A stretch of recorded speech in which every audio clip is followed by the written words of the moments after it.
This episode is brought to you by Coca-Cola. Could your holiday use a bit more cheer? Want to bring more festivity to your family gatherings? Know someone in need of a bit more ahs? This season, adding some extra ho-ho-ho to any holiday gathering is as easy as adding ice-cold Coke to your cart. Coca-Cola. Real magic. This episode is brought to you by Mitsubishi Motors. Confidence is key when it comes to choosing a new car. That's why Mitsubishi Motors is introducing its Confidence Integrated Care Program that comes standard with every 2024 Mitsubishi model, which includes 2 years of limited maintenance, a 10-year, 100,000-mile powertrain limited warranty, and 5 years roadside assistance. Now that's confidence delivered. Only from Mitsubishi Motors. Certain restrictions apply. See MitsubishiMotorsConfidence.com for full program details.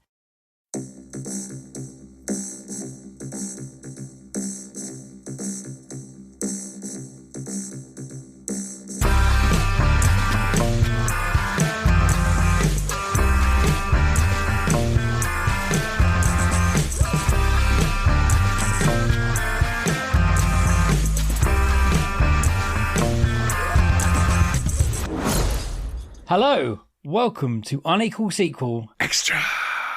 It's Friday again. It's the extra edition. Rich is here. I'm here. He looks confused for some reason. It's just because it's Wednesday and you said it was Friday. Yeah, but the people who are listening, it's Friday, isn't it? I know, but that's why I made a face and didn't say anything until you did. Yeah, well, I was saying that lots of people don't really listen to us on Friday. They spread it out for the week, so it could be Saturday, Sunday, Monday, Tuesday, Wednesday, Thursday, Friday. So any day you're listening, welcome. How are you?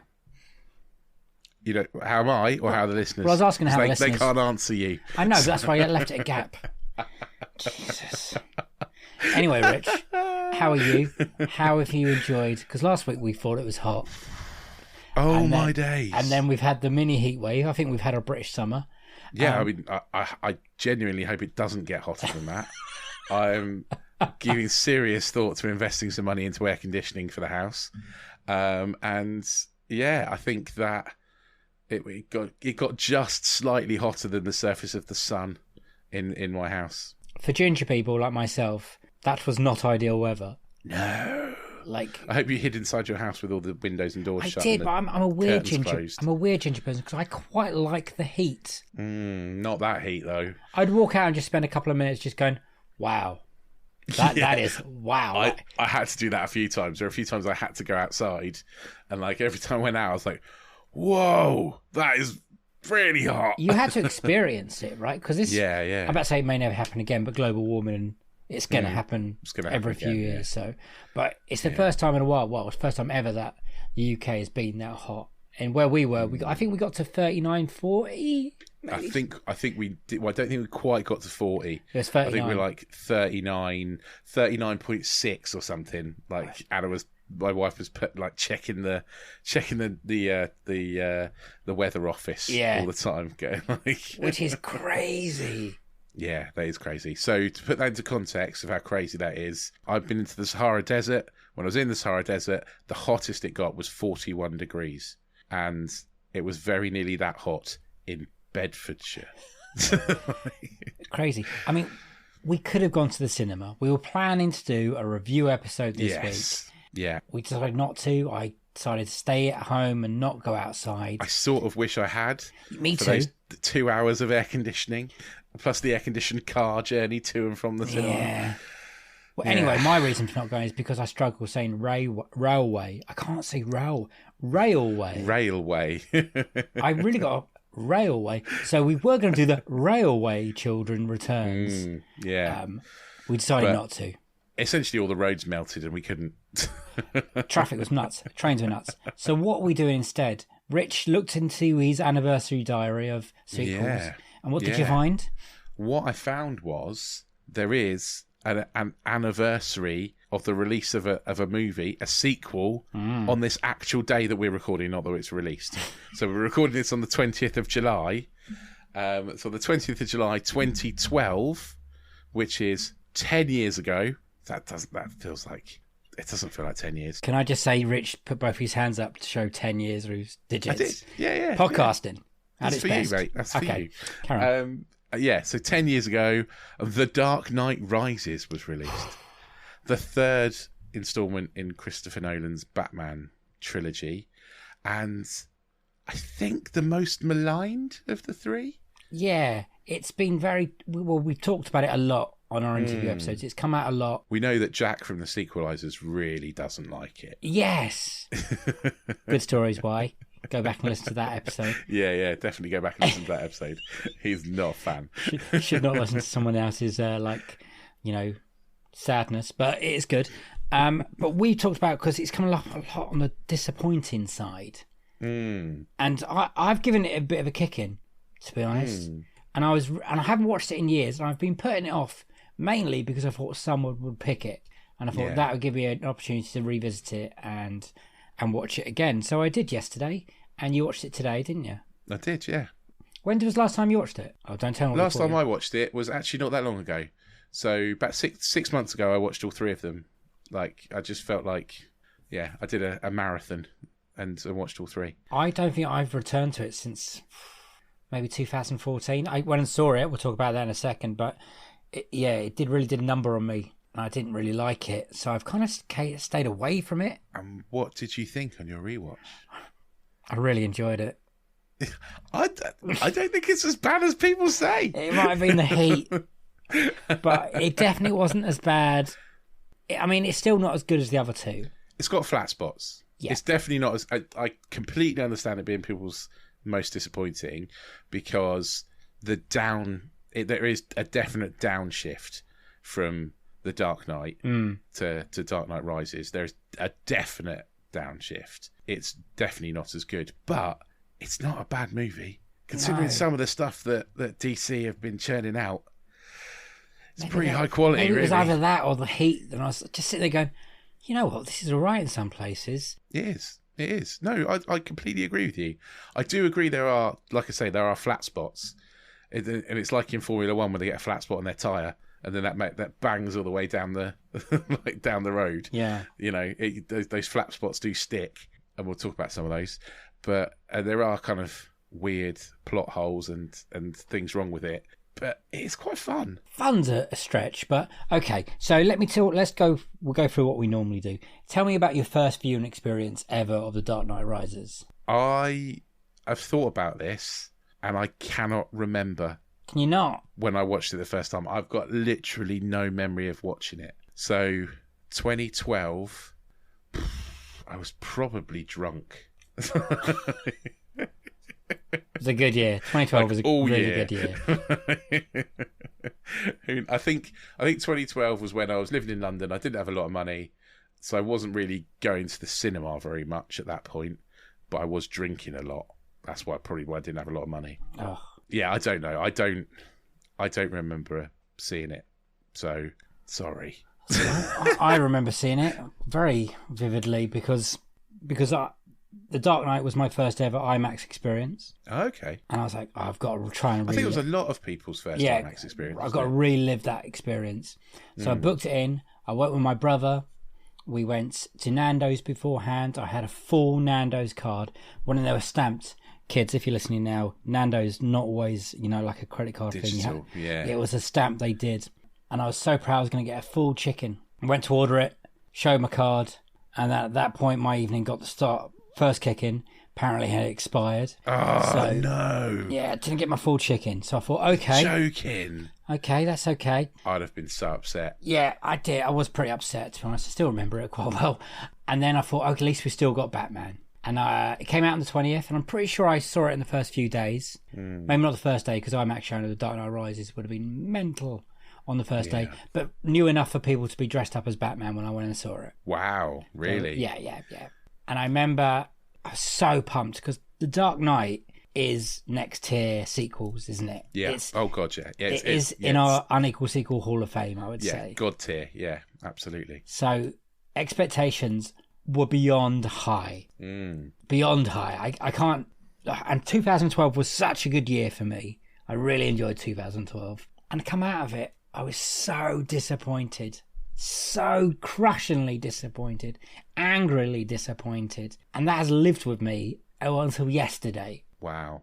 I mean, a good thing this podcast has done is help you exercise that demon, Dave. Well, yeah, it gives me, because I knew when we started, I thought this is going to come up at some point. It has to. Yes, as worst was always going to be my thought. I thought someone picked this as worst. And it came up a lot as disappointing. And now that I've watched it, I rewatched it, there is certain bits I really don't like still. Yeah, definitely. But you know what? I sat there and I enjoyed it. And that's the first time that's ever happened. So that's a plus. Okay, well, that's good. It's not Dark Knight level. It's not Batman Begins level. No. But it is solid. It is a well-made film.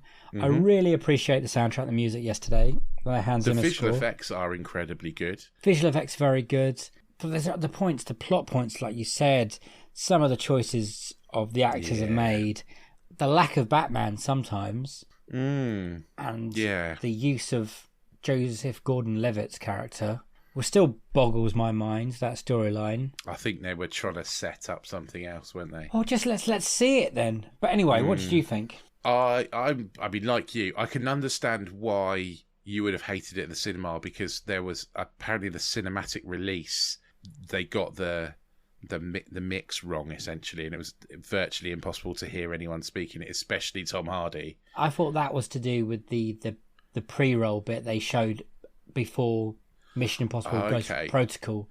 I need to say that because I read an article about it today, and they cleaned it up. And then, if anything, they cleaned it up too much. Well, they said in the article I read today that essentially the first month or so of cinematic release was a different version than the version you'll see now. Essentially, the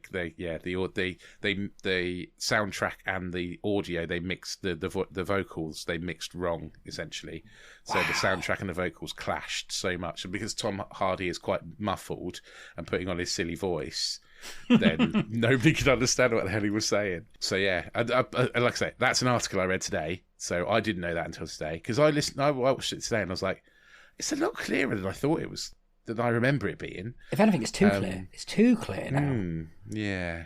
Well, I watched it on my crappy little bedroom TV because like I was trying to keep out of the way of George doing his stuff, because it's not really a George level movie. I was about to say, is this what you watch with your kid? No. So yeah, I think back's breaking and stuff getting blown up and things. No, not yet. He's desperate to watch the Venom movie, and I'm not letting him watch that yet. Yeah, so, that is more violent. He's not watching this one for a while. But yeah, it's better. Like you, I think it's better than either my memory of it is, or when I'm speaking to other people, I think it's better than it gets credit for. Yeah. But that still doesn't mean it's good. I think I think Anne Hathaway is very good in it, but her character is kind of pointless. There's lots of characters in this film that are kind of pointless, to be honest. Yeah, I mean, the whole kind of Marianne Cotillard as spoilers, people, for just if you haven't seen this movie, it's a 10-year-old movie, but Marianne Cotillard as the daughter of Ra's al Ghul. Did you see that coming when you first saw it? I don't know. I can't remember when I first saw it, Dave. But damn it. I think. I don't think I had seen it coming, to be honest. I don't think I did either. She's such a nothing character in it. Yeah. That I didn't even register her. So maybe that's the point. Is that she's supposed to be such a nothing character. In that case, she played it brilliantly. Think of her. Yeah, absolutely. I think that's more the writing than her acting, because she's a great actor. Yeah. And obviously there's lots of complaints about Tom Hardy's Bane not being very, Bane-like. I don't have a problem with voice. That. I don't have fun with that. I actually, the voice I have a problem with. I don't have a problem with the voice. What accent is he going for? Well, who cares what accent he's going for? Honestly, I don't. It doesn't bother me, really. I think that he's going to. I think it's okay. I think if you're essentially having your face injected with pain-killing drugs all the time, your voice might sound a bit funny.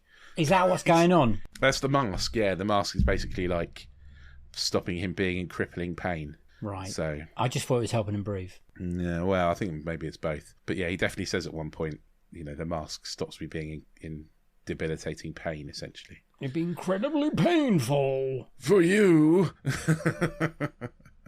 Quite like that bit. Quite like the aeroplane bit at the start where they do the daring James Bond-esque. It's a bit Yes. like a James Bond, isn't it? Like where they use a bigger plane to hijack a littler plane.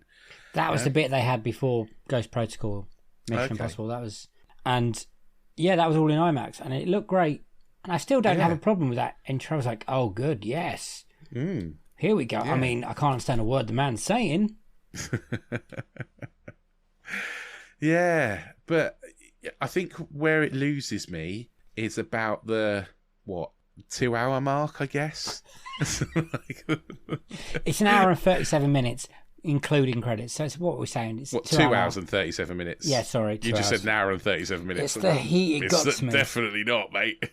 2 hours, 37 minutes, I think. Yeah, I think it's about the 2-hour mark that I kind of give up with it. I think the last half an hour is just... Yes, it gets a bit cheesy, doesn't it? It does get very cheesy. When they start, the armies run towards each other. Yeah. The policemen. Yeah.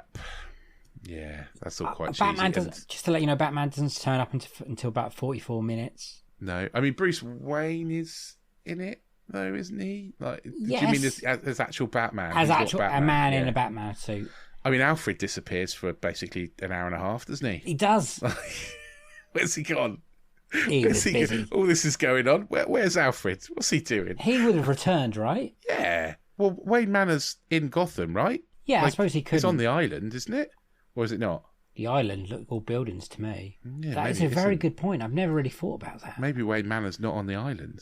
I don't know. I don't know. Yeah, I don't know. but if he saw Gotham's in trouble and Bruce Wayne is not picking up his phone, then maybe he would have tried to get back into Gotham to see what was going on. Okay, so first plot hole for me. Go on. Right. They're on the island. They've blown all the bridges. No one can get on or off. Mm-hmm. How the fuck does Batman get on? Well, obviously he's Because Batman. Bruce just shuffles up. Like, Yeah, he has. climbs his way out of a big hole in God knows where, and then 10 minutes later he's back in Gotham, which is completely closed off. He has no money at that point either. No. How's he got there? The ways of persuasion. Maybe there's a tunnel. He What, swam like across the ice. Nepal or wherever he was. Oh, yeah.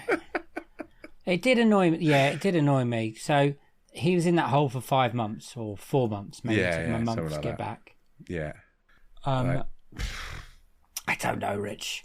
I It's wasn't just really nonsense. thinking about that point. Yeah. So that's a big plot hole for me. It's like, what the hell happened there? That just makes no sense.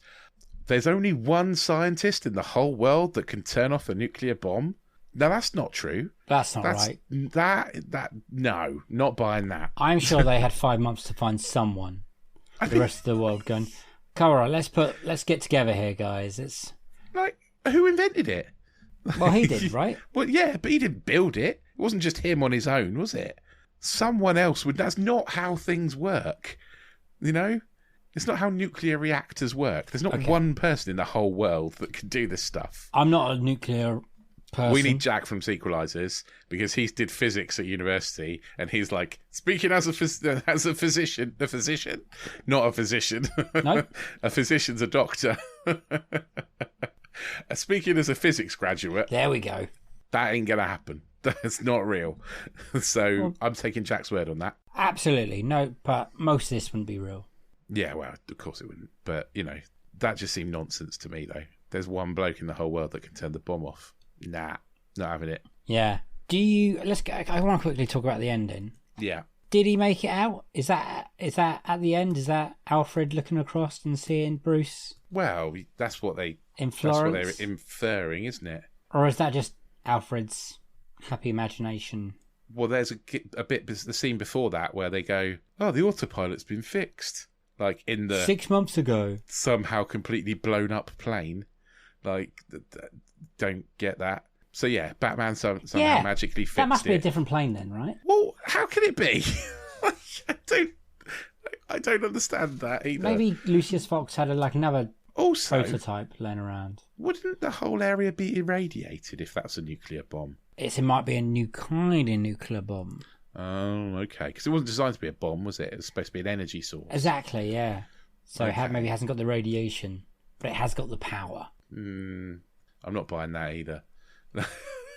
I'm just trying. There's kids growing up in Gotham with like 3 arms right now because of that bomb. Yeah, absolutely. Yeah, okay. All right then. So Joseph Gordon-Levitt's character, who is essentially Robin, Yeah. we are led to believe when we find out at the end that his name is actually Robin. Ugh. Robin's name isn't Robin, by the way. Yeah. Like, it's been lots of different people, but you know, Well, the first one's Dick Grayson, Grayson. yeah. So, yeah. Not Blake, whatever he was saying for most I of the film don't as know. well. John something, wasn't it? So their intentions, right, was to lead on. I don't know if it ever was their intention. Maybe because they kept saying Batman is not a person; it's a symbol for hope. Anyone can play Batman. Yeah. And at the end, they just wanted to say, "Hey, this guy could be Batman." But Would he's you have Robin. liked? Would you have? You know, no, but he would have been Batman.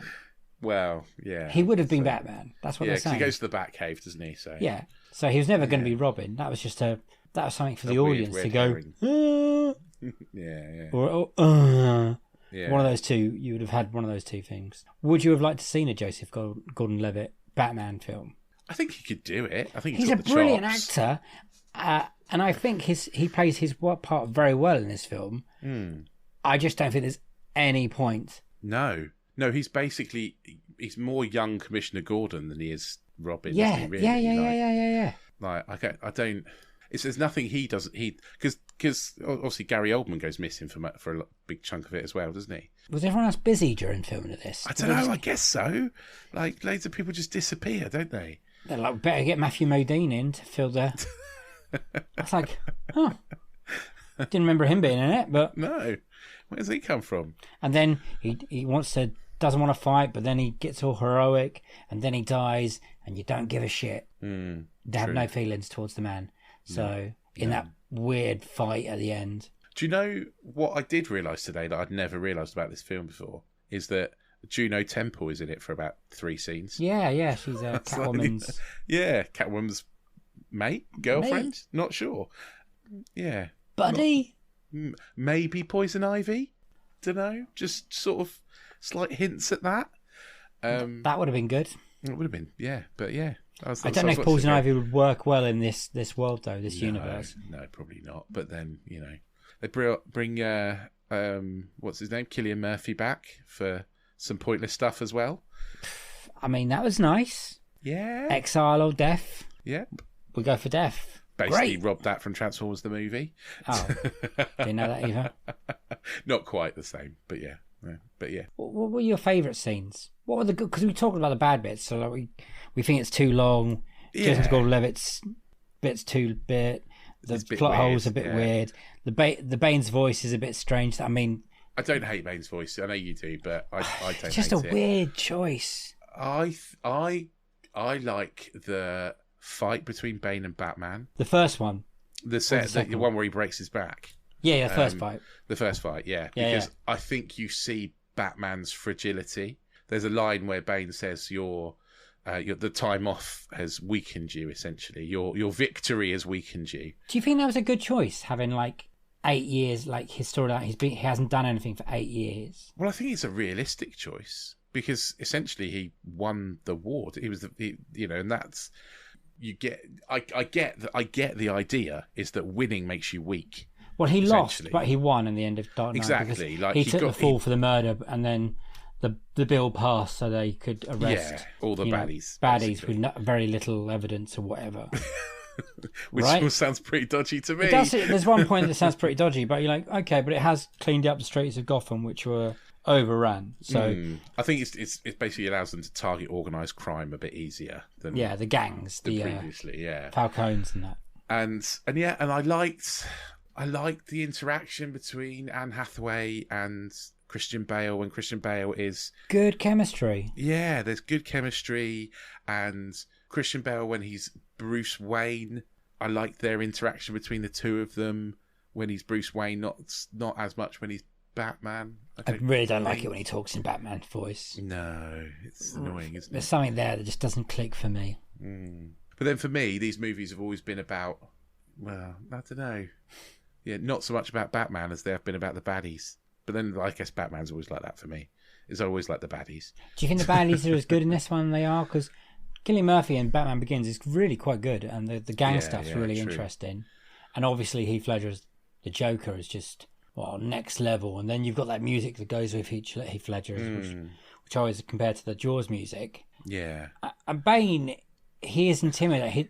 Tom Hardy, the size of him, he had to wear heels to make himself taller. Did he? But, yeah. Did he? Okay. But the sheer... He's physically intimidating. Intimidating. Absolutely. And he carries that very well as Bane. The only issue I've got with Bane is the voice. Yeah, I like the backstory. I like Bane's story of this pit. I like the pit stuff. You were adopted the dark. I was born in it. Clearly, that was me deliberately not putting on his actual voice. Have an actual go. No. It's going to be very similar, listeners. It would be very similar.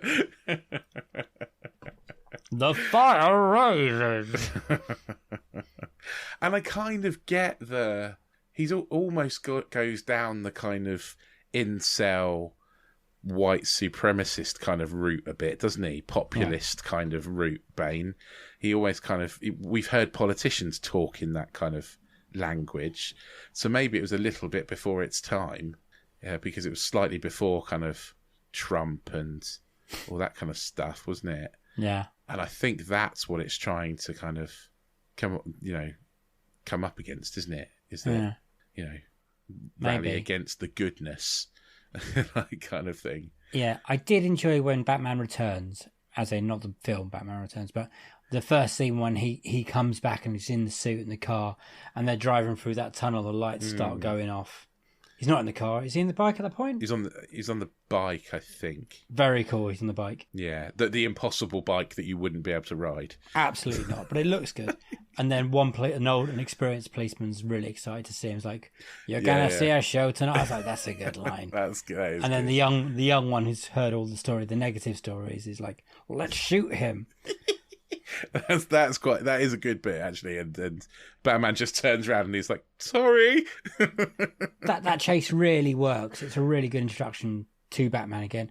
It just annoys me. It takes 40 minutes to get to that point, because I'm annoyed that he's away for 8 years. Then he comes back, gets his back broken, and then he's away for another period of time. I don't know. It's something in my head again. I'm like, oh god, his back just breaks. Let him be Batman. His back repairs relatively well, doesn't it? Oh, this is what I wanted to talk to a doctor about this. Because a vertebrae was popping out of his back. The guy punched it back in. Was it Tom Conti?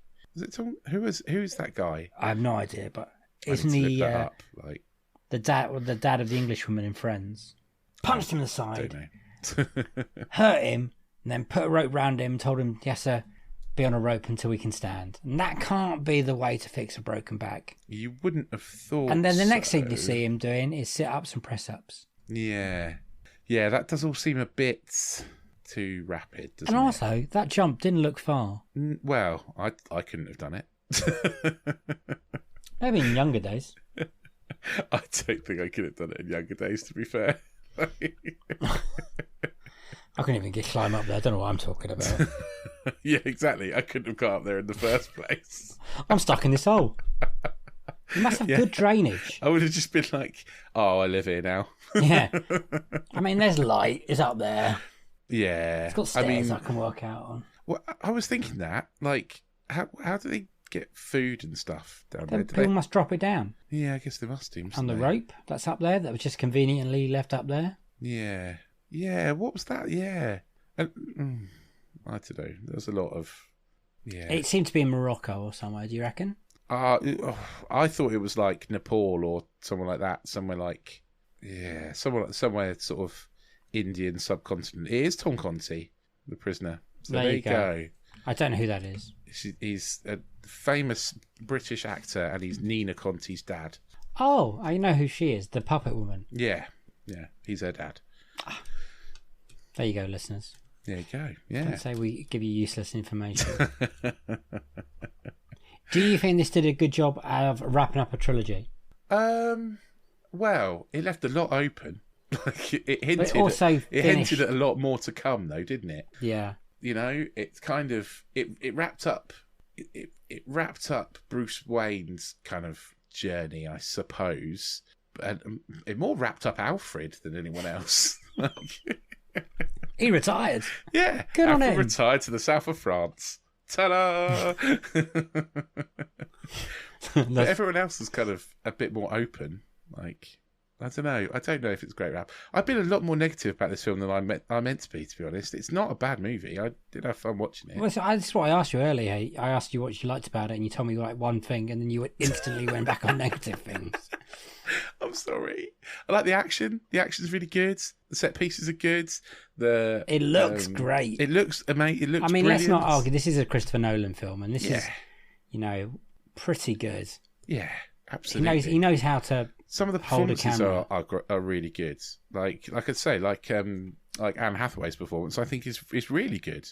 Like it's probably the best performance I've seen her do. I think maybe. Okay, on. The 8 minutes she does in Les Mis. True.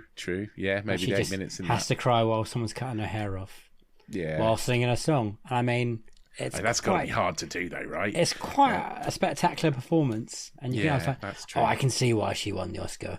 I mean, she's not in this film much, but that's good acting. Yeah, true.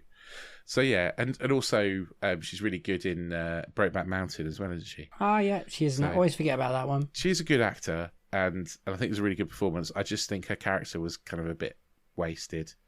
So anyway, there are really good performances in it. There are really good performances in it. There is the semblance of a good movie here.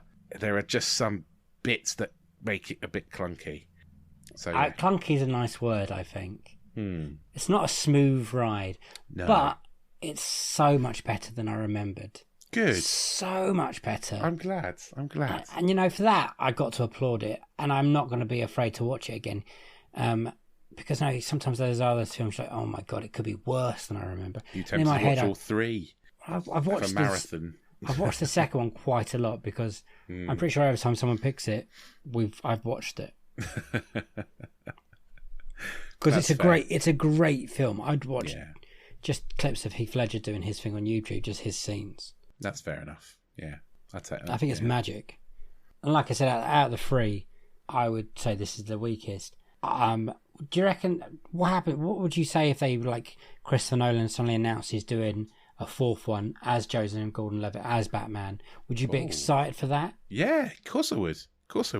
I don't think Christopher Nolan makes bad movies. I think maybe this is his worst movie. Oh, okay. I would say Insomnia. Oh, well, I mean, Insomnia's a remake. Is it? Yeah. Insomnia's a remake. Didn't know that. I got really angry because I knew who the killer is.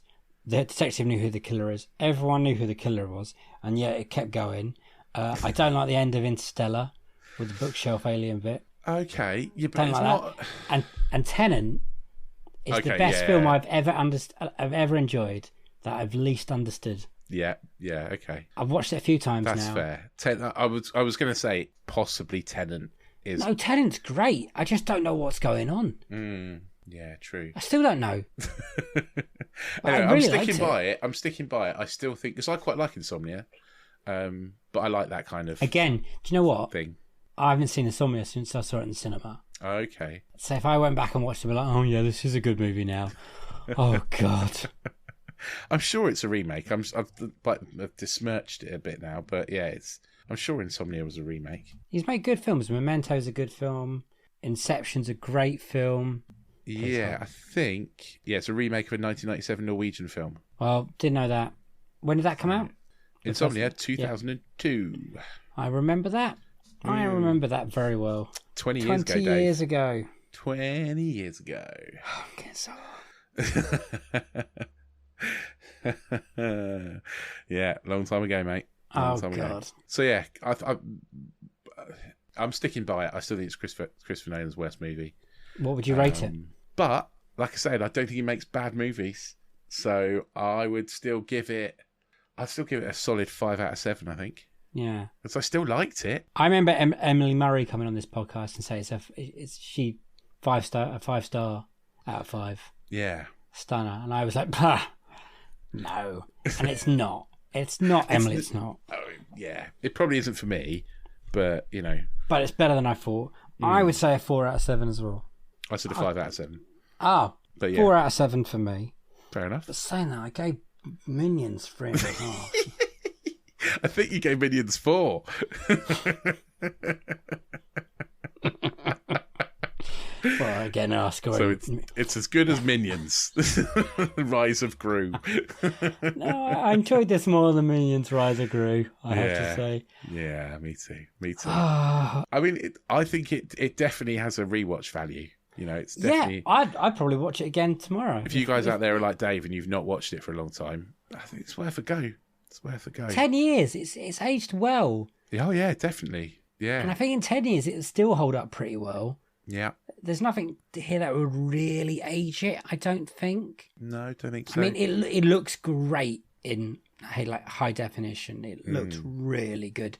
And the sound, right, Rich says at the beginning of the episode, is being cleaned up now. Yeah, it's very clean. And is it an unequal sequel? Too clean, probably.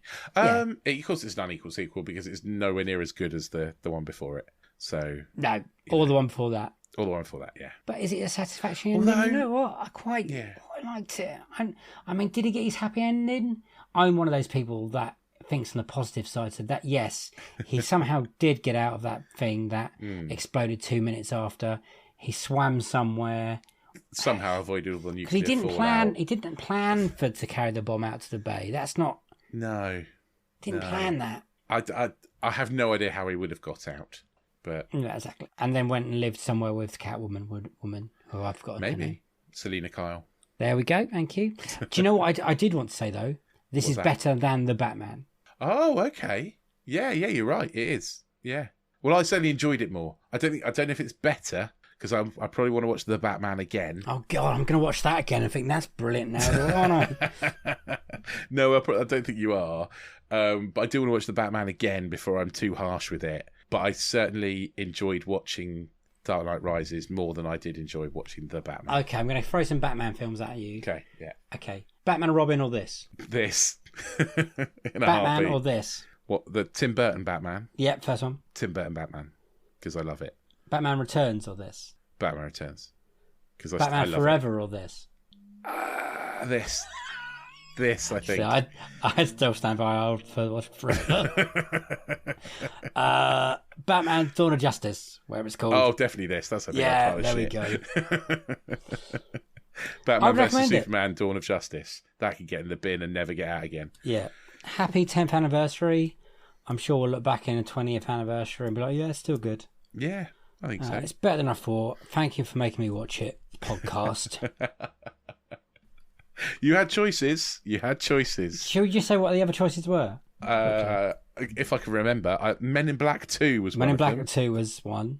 Austin Powers Gold Member was the other. Yes, yeah. They were both 25 years old, I think. I believe. I mean, I remember going to see Gold Member twice when it was released because I said yes to different people to go and watch it with. Yeah.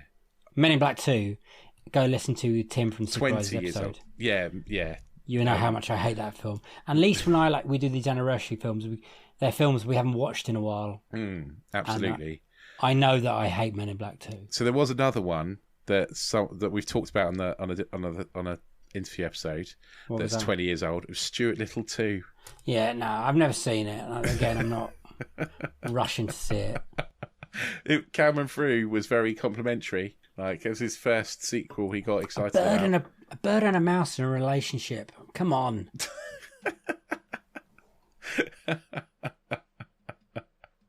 Hey, there's a bat and a cat fall in love. They're people. 10 years. Happy birthday. Happy anniversary. Absolutely. You've got our stamp of approval. Indeed.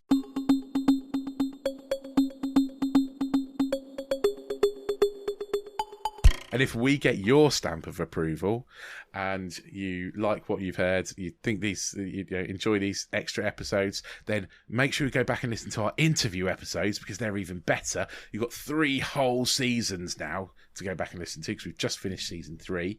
And while you're there, if you wouldn't mind giving us a little rating, like 5 stars or a heart or a tick or whatever it is that you get on your pod shop of choice.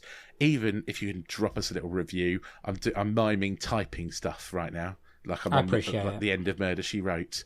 If you could write us a little review, that would be lovely. We will be back with Series 4 very shortly, as well as some extra bits for you as well. If you'd like to find out about all that extra stuff we're going to be doing quite soon, then follow us on Twitter and Instagram. We are at Unequal Sequel, and we'll drop all our information on there. And if you want to get in touch, you can tell us we're completely wrong and insane about Dark Knight Rises if you like. Send us an email, unequalsequel@hotmail.com. We will read out all your messages and talk about all the stuff that we've talked about in our monthly roundup episode, which is coming next week.